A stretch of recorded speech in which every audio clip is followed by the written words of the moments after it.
हाँ, तो क्वेश्चन है सोवियत संघ के संदर्भ में माफिया वर्ग से क्या तात्पर्य है। तो माफिया वर्ग को जरायम पेशा लोग भी कहते हैं। इन्होंने सोवियत संघ के विघटन के बाद अधिकतर आर्थिक गतिविधियों को अपने नियंत्रण में ले लिया। तो देखो, ये वो लोग हैं जिन्होंने क्या किया था, शॉक थेरेपी के दौरान कम से कम दामों में जब उद्योगों को बेचा जा रहा था तो खरीद लिए थे और फिर ज़्यादा दामों पर ये और लोगों को बेच रहे थे। तो इसीलिए इनको माफिया वर्ग बोला जा रहा था। अब धनी व निर्धन लोगों के बीच काफ़ी गहरी खाई होती जा रही थी। क्योंकि अब जो अमीर थे उन्होंने और भी ज़्यादा उद्यमों को खरीद लिया और फिर उन्हें वो बेच रहे हैं दूसरे लोगों को ज़्यादा दामों पर, तो वो और भी ज़्यादा अमीर हो रहे हैं। लेकिन जो लोग जिनके पास रोज़गार ही नहीं था, उनका रोज़गार चला गया और अब वो कुछ कर नहीं सकते, तो उनके पास खाने पीने की भी दिक्कत खड़ी हो गई थी। तो इस तरह से अमीर लोग और अमीर और गरीब लोग और गरीब हो गए थे।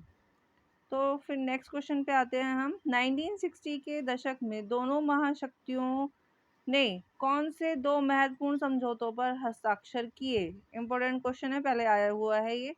1960 के दशक में अमेरिका तथा सोवियत संघ ने परमाणु परीक्षण प्रतिबंध और परमाणु अप्रसार संधि पर, ठीक है, यानी कि परमाणु परीक्षण प्रतिबंध संधि, इसे सीटीबीटी कहा जाता है, 1963 में, और परमाणु अप्रसार संधि 1967 में इस पे हस्ताक्षर किए थे कि भाई अब हम और परीक्षण नहीं करेंगे।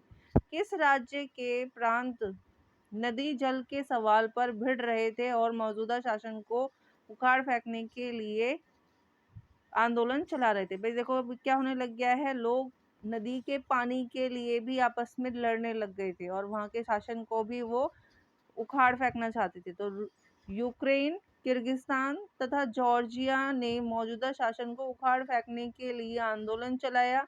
इन्हीं प्रांतों में नदी जल के सवाल पर झगड़ा चल रहा था। तो झगड़ा कहाँ चल रहा था? यूक्रेन, किर्गिस्तान और जॉर्जिया में चल रहा था। संपूर्ण राज्यों में अस्थिरता का माहौल होने से आम जनजीवन को काफी हानि उठानी पड़ी। देखो, जहाँ कहीं भी आंदोलन होते हैं वहाँ पे आम जनता को ज्यादा परेशानी उठानी पड़ती है।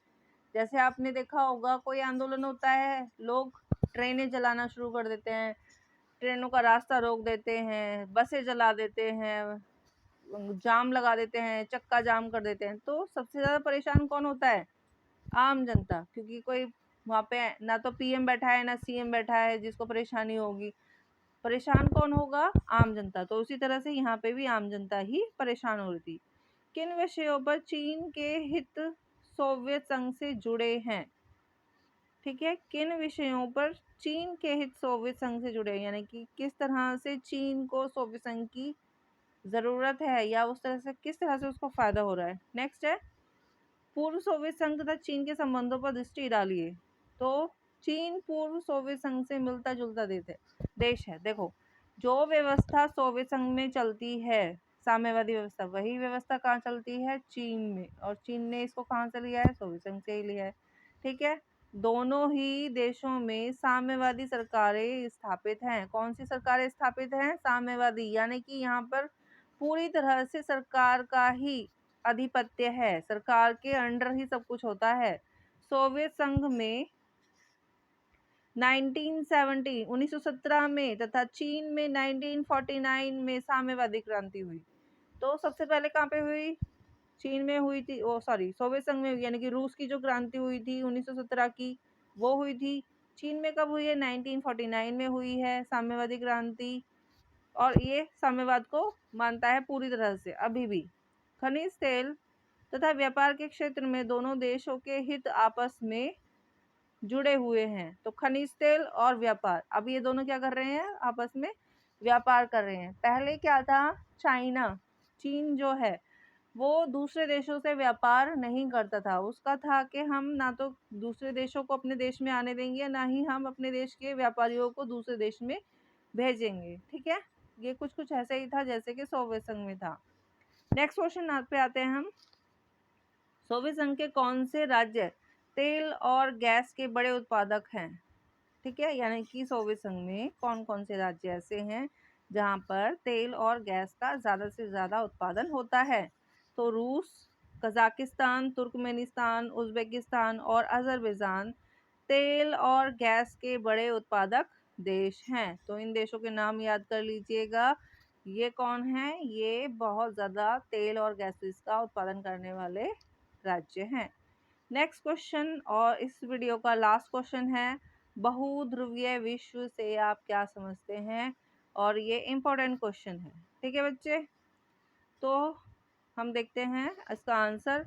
बहुध्रुवीय विश्व से तात्पर्य है कि विश्व में कई शक्तियां मौजूद हों, सुरक्षा की सामूहिक जिम्मेदारी हो, अंतरराष्ट्रीय संघर्षों का समाधान बातचीत द्वारा किया जाए। देखो हमने 3 चीजें पढ़ी हैं, 2 ध्रुवीय, 1 ध्रुवीय और बहुध्रुवीय। 2 ध्रुवीय जब विश्व में अमेरिका और सोवियत संघ दोनों ही समान रूप से शक्तिशाली थे, तब विश्व 2 ध्रुवीय था। फिर बात आती है 1 ध्रुवीय की, जब सोवियत संघ का विघटन हो गया, अब एक ही शक्ति रह गई, तो उस समय विश्व बन गया 1 ध्रुवीय। अब बात आती है बहुध्रुवीय की, तो बहुध्रुवीय से मतलब है कि विश्व में ना तो एक हो ना 2 हो, बल्कि बहुत सारी ऐसी शक्तियां हो, बहुत सारे ऐसे संगठन हो, ऐसी संस्थाएं हो जो विश्व में उत्पन्न होने वाली विपरीत परिस्थितियों का समाधान बातचीत के जरिए कर सके, ठीक है। तो इसीलिए बहुध्रुवीय व्यवस्था की जरूरत सामने आने लगी। संयुक्त राष्ट्र को मजबूत, लोकतांत्रिक और शक्ति संपन्न बनाया जाए। विश्व पर किसी एक या 2 शक्तियों का वर्चस्व न हो, तो क्या किया जाए? पहले तो संयुक्त राष्ट्र, क्योंकि संयुक्त राष्ट्र में 193 देश शामिल हैं और सभी देश मिलकर के उसको एक संघ बनाते हैं, ठीक है। पर इसमें एक वो भी है, अपवाद कह सकते हैं कि केवल 5 देशों को ही बहुत ज़्यादा पावर दे दी गई है, ठीक है। सोवियत संघ के विघटन के बाद रूस और भारत का सपना बहुध्रुवीय विश्व का है। तो भारत साथ ही साथ सोवियत संघ भी ये चाहता है कि विश्व में एक ही शक्ति ना हो, 2 शक्ति ना हो, बल्कि कई सारी ऐसी शक्तियां हों जो विश्व में उत्पन्न होने वाली विपरीत परिस्थितियों का समाधान बातचीत के जरिए निकाल सकें। और इसी तरह से या इसी को सुलझाने के लिए विश्व में अब एक तरह से कहते हैं यूरोपियन यूनियन है, सार्क है, आसियान है, यूएनओ है। तो ये सभी अब क्या हो गई हैं? एक शक्तियों के रूप में आ रहे। गुटनिरपेक्ष आंदोलन है, तो बहुत सारे ये संगठन बन चुके हैं जो अपने अपने क्षेत्र की परेशानियों को, प्रॉब्लम्स को सॉल्व करने में लगे हुए हैं। तो मुझे लगता है आज की वीडियो आपको समझ में आए होंगे ये सारे क्वेश्चंस। तो हम इस वीडियो को यहीं समाप्त करते हैं, ठीक है बच्चे।